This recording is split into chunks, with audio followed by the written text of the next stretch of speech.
Ah, yeah, YouTube, we are back. I am your host, as always, Paul S. Stuffy Esquire, joined by Jay, Omega Fanboy Goobles. That's me. And we're here to talk about the Omega Seamaster Aqua Terra. So, Jay has been a long fan of Omega. This is your first Omega, right? This one is your first, but not your last. First luxury timepiece. There's been the Seamaster since, and there's possibly other Omegas in the future. So we're going to roll intro fans, switch angles, and bring you in nice and close to the Aqua Terra.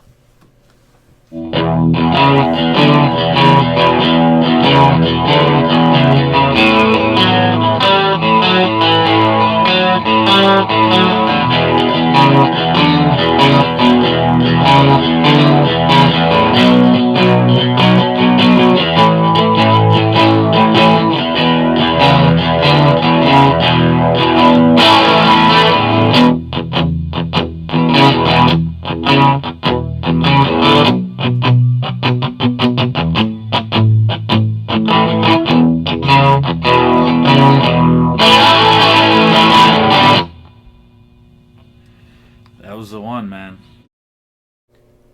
Oh yeah, Jay Goobs, let's get into the Omega Seamaster Aqua Terra. All right. Look at that baby coming out of the beautiful display case.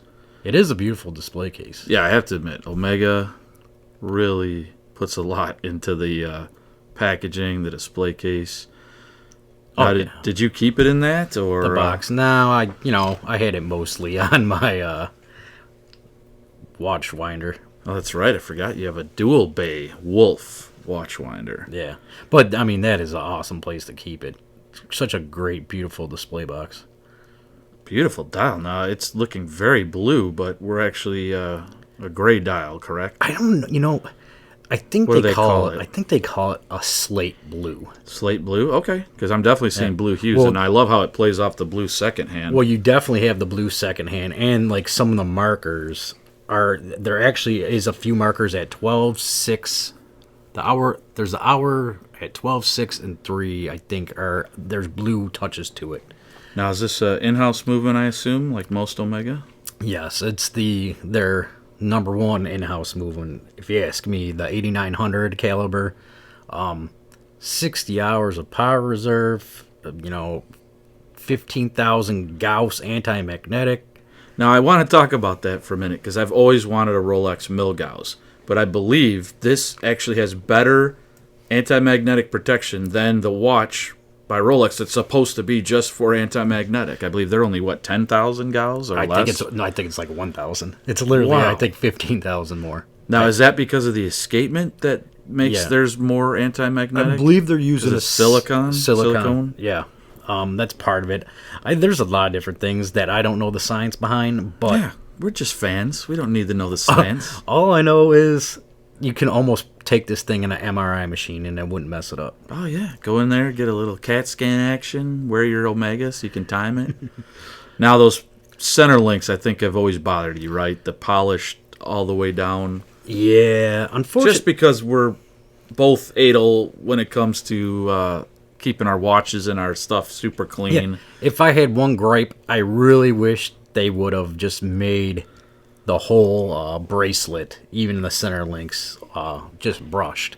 But, I mean, it catches the light. I mean, you want to talk about a blingy watch? This is a blingy watch. Yeah, it's very, very dressy.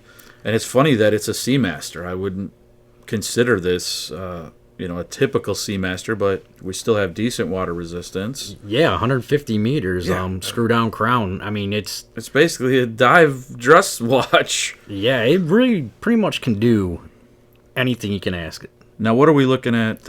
Let's review the case size again. The case size on this particular model is 41 millimeters. Okay, it's a little, most people do 40 or 39, so 41's a little bit over, but still nice. They have a 38 as well. So if you have the smaller wrist. Okay, so like RCW would definitely, he likes the Aqua Terra. He would probably want the 38. Maybe, yeah. I would probably he's say a little better. a smaller wrist. Lug to lug also matters when trying to size your watch. Yes, comes in at 47.5. Good size. It's not overly big, but Not overly big. Now, I'm surprised by the thickness for it not being a diver. yeah, it's 13 millimeters, but it doesn't seem to wear that thick when you get it on wrist. No, and it doesn't have a domed sapphire or anything. It's more of a traditional. But it does have that cool see-through case back. Yeah, I love the see-through case back. Hey, I say deployment, you say deployant. We're looking at the beautiful clasp there. Yeah, butterfly clasp right there. That's Omega's butterfly clasp. That's another thing I wish. I love the signed buckle on the clasp, yeah, but I love how it completely almost hides the. Oh yeah, it lays flat, which is good. The only problem is you don't have any on-the-fly adjustment. Okay, so that's another downside. It is a downside. Luckily for me, though, I think I just took off one link on this, and it fits me good. I've never had uncomfortable with this on my wrist, so can't complain. Now, a lot of people say the Rolex Explorer, I hate to keep bringing up Rolex, but it's a main competitor to Omega. The Rolex Explorer is the perfect everyday watch. I would put this up there. Yeah, in fact... And you're certainly going to save money compared to the... Well, yeah, if you can get this on the gray market for a couple thousand less than an Explorer... Now, you can't even get an Explorer. I mean, good luck. I mean, we were lucky enough to walk in and find one on that rare day that we were in a store, but they are never in stock. It is hard to find. The one thing this has over the Explorer, other than the anti-magnetic properties, is it does have a date where the Explorer doesn't have a date. But, I mean, both, I think, are right up there when you're talking about a luxury everyday watch, yeah. I mean, I think other watches in the Omega family might compete with that, and a watch, maybe you'll see in the future. Yeah, I mean, I like the Aqua Terra a lot, but I'm drawn more to the Railmaster, and I think a lot of ways the Railmaster compares to the Explorer also, because it has the prominent where there's just a couple of numbers. There's, I believe, the 3, 6, and 9, or one of them has the 3, 6, 9, and one of them has the 12, 3, 6, and 9. I would say that probably compares a little better than this, but overall, it is. It's a beautiful watch, guys. It's a beautiful timepiece. Okay, fans, I hope you enjoyed those close-ups. So. This watch is a beautiful watch. Now, fans, if you happen to notice, it's in the display case because Jay Goobs might be considering, I know it's a shocker, the flipper here, might be considering getting rid of it. But don't worry, fans, there'll be a new watch to replace it. I'll get rid of one if I'm not going to buy one. He's itching to buy something. I'm not going to spoil it yet. Now, is this Omega receptacle the most modestly priced one they offer? This looks pretty deluxe. That is very deluxe, and in fact, all Omega boxes are all nice like this. Most of them are like this. Even the Speedmasters are. They are beautiful. They are beautiful. Now let's kind of sum up some things that you've experienced while owning it. So you were mentioning the dial is all dial, right? So that's one kind of downside, right? It wears larger. So it's a 41 millimeter case, but it wears larger than that because the bezel's so small. Yeah, there's really not a traditional bezel like for example, in my Yamaha here. Yeah. Where you have the outer bezel around the dial. So it wears large for 41. To me, if you have like a 6 3/4 or smaller inch wrist, I don't know if I would recommend this to you. But they offer the Aqua Terra in a different size. You could get it in a 38. Okay, correct. So there's still an option for our smaller wrist friends. For sure. Now, even though my Yamaha has the polished center links, there's a space in between with brushed. Yes. The one thing you didn't like, if I recall, was the solid polished links all the way down. You know what? I the bracelet is comfortable for the most part. A few times on a hot day, it's gotten uncomfortable because it does not. For one, the bracelet does not have micro adjust to it. It's a butterfly clasp. It's not a deal breaker. I'm not a big fan of the polished center links because it does show every little micro scratch. Now, I will say it looks beautiful, and like when the sun hits it, I mean it's blingy, man. Yeah, but I gotta jab you a little bit because you bought the bracelet separate. It did. came on a rubber strap, and I you bought it- spent extra money at the did. Omega Boutique I should have for known the better. bracelet, which is now one of your downsides. I to should have known that I wasn't gonna like the polished center links.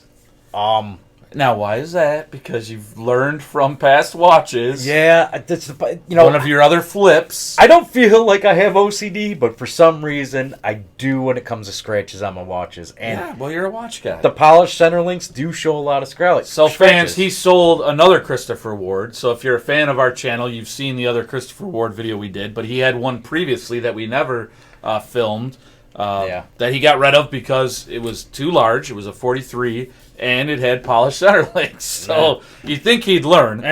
You think I would have learned? So, No, I will say it looks nice, and it's very eye-catching. In fact, I have never gotten compliments on a watch outside of this watch. This watch has gotten you're me considering compliments getting from rid strangers. of it. Yes. Yeah, you're considering getting rid of it. I would once again argue this is one of the perfect everyday watches. It goes right up there with the Rolex Explorer. You could put a rubber strap on it and go yachting, jump in the water because it's still in the Seamaster family. Yeah. You could dress it up a little bit with the bracelet. I know you said you couldn't find quite a leather to match it, but I think if you went into the gray tones, maybe a croc or a beaver tail. So, what do you think? What specifically drew the compliments? The dial, the strap? You know what it is? It's because it is so blingy.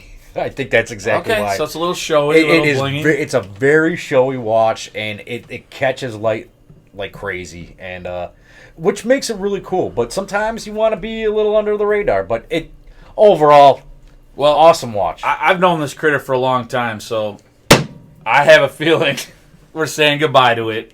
You never know. So, you stay classy, YouTube. All right, rock and roll. You name an 80s movie, he's seen it.